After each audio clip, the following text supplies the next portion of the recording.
How important is it that the UK now has its own space agency?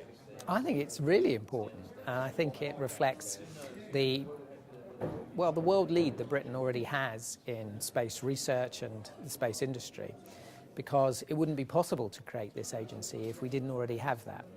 It's about making sure that that investment that we make in understanding both the application of research into understanding our universe, understanding how we can apply technology to improve our response to climate change, for example, that all of these things are coordinated as effectively as possible. Not having one single executive agency has meant that all of these policies and these decisions about investment have been spread amongst different parts of government. Creation of the UK Space Agency brings all of that together. It creates a single agency with the clout, the muscle to be able to ensure that Britain's strength in space research and space industry is best exploited, that we fulfil the potential that we clearly have, and that we're able to negotiate from a position of strength with our international partners.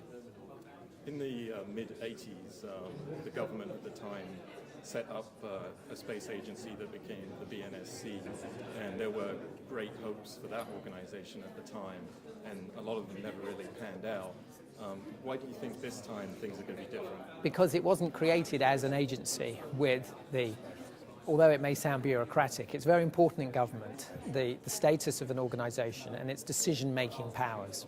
So the agency that we've created today will have the muscle, if you like, across government to really be able to make the decisions, to implement the policies, to have a major impact, both for the benefit of the people carrying out the research, carrying out the industrial work here in the UK, but also to make sure that the UK's interests in international collaborations, in negotiations that take place on those international projects are best exploited. And the new agency starts work on April 1st. What's going to be the first task for the new agency once it gets going? The first task is to make sure that as we go through the period of the general election, that all the organisation is bedded down such that when the new government, the new parliament starts, we have an agency which is up and running, able to advise ministers on space research and space policy, to ensure that as we look at the future, we're able to recognise that this is an area where the UK really excels. We're second only to the United States in the space research which we carry out. We have a very successful industry which has really not missed a beat through this recession. In the future, it's going to be about prioritising those sectors where the UK has this competitive advantage, has this real global potential. Space is certainly one of those. And right now there's no large increase in money for the space program in this country. Will that in any way hinder this new space agency's efforts? Well, at this stage, as we're going into a general election, it wouldn't be appropriate to make any significant changes to budgets. What today's about is making sure that for every pound which we invest, something like £230 million is the UK current investment in space activities. Every pound of that 230 million is used as effectively as possible to get really good coordination, to identify those areas of policy where we need to provide a better framework for that research and that industry. That's what today's announcement does. It then puts us in the most positive position to be able to argue the case for future investment.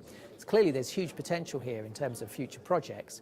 We're saying in the response to the IGT we would like the UK to lead on a few of these projects, to have responsibility for the highest level of systems integration. This is only going to be possible if we have this kind of clarity and coordination. That's what the agency does. There was a lot of interest here today because Britain's first official astronaut was present. How important is manned space to the government? It's vitally important because understanding space is important on a number of different levels.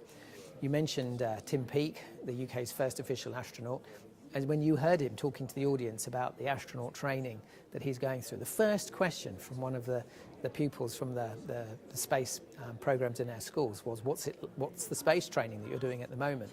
It reflects what a huge impact it has on young people. And what we need to do is enthuse more young people to study science and engineering through school, into universities, through our colleges. So space has a very important aspect at that level in terms of motivating and inspiring the next generation. It's also very important in terms of the space research that we carry out. It answers some of the most fundamental questions about human's existence. Where did we come from? How was the universe created? the big physics questions which fascinate so many, both young and old, and for which there are still many answers still to be found.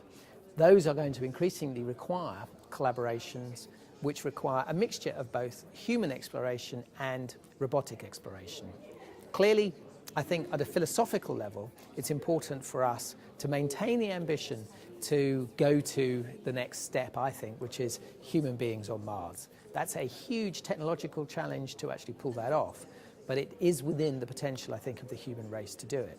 Whilst at the same time putting investment into areas such as the probes, which enable us to explore deep space and provide the answers to some of the big questions in physics. Yeah, well, thank you very much for your time.